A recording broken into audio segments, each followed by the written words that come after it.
महिला अपने बच्चों के साथ जैसे ही पनडुब्बी पर चढ़ी, उसने देखा कि हजारों केकड़े उनकी ओर दौड़ते आ रहे हैं। ऐसा दृश्य देखकर श्याओ में डर के मारे लगभग बेहोश हो गई।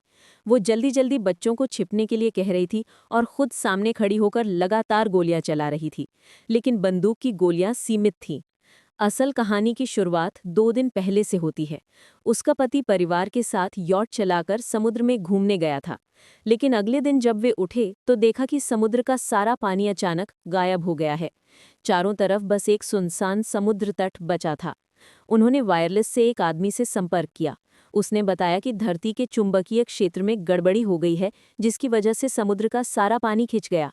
दोनों ने आपस में चर्चा करके उस आदमी को खोजने का फैसला किया, लेकिन अगले ही दिन एक अजनबी आ गया और उनके पति की हत्या कर दी। किसी तरह श्याओ में और उसके दोनों बच्चे उस तबाही से बच निकले। काफी मुश्किल भाग दौड़ के बाद उन्हें मंजिल दिखाई दी, लेकिन जैसे ही वे लोग घाटी से गुजरे, अचानक एक जोरदार धमाके के साथ एक विशाल चट्टान नीचे गिर गई। श्याओ मी ने बिना देर किए बच्चों को धक्का देकर बाहर निकाला, लेकिन खुद चट्टान के नीचे फंस गई। इस भारी हलचल से घाटी में छिपे केकड़े बाहर निकल आए और श्याओ मे पर हमला करने लगे। आखिरकार बंदूक की गोलियां भी खत्म हो गईं।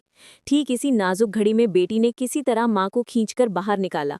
फिर वे तीनों उस आदमी की जगह की ओर भागे जहां समुद्र का पानी और लाखों खून चूसने वाले विशाल केकड़े मौजूद थे।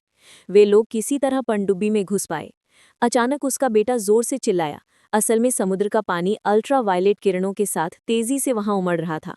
श्याओ मे ने तुरंत बच्चों से कहा कि जो भी सहारा मिले उसे पकड़ लो। अगले ही पल सब कुछ डूब गया। करीब 2.5 घंटे बाद जब वे जागे तो पाया कि वे शहर में पहुंच चुके थे।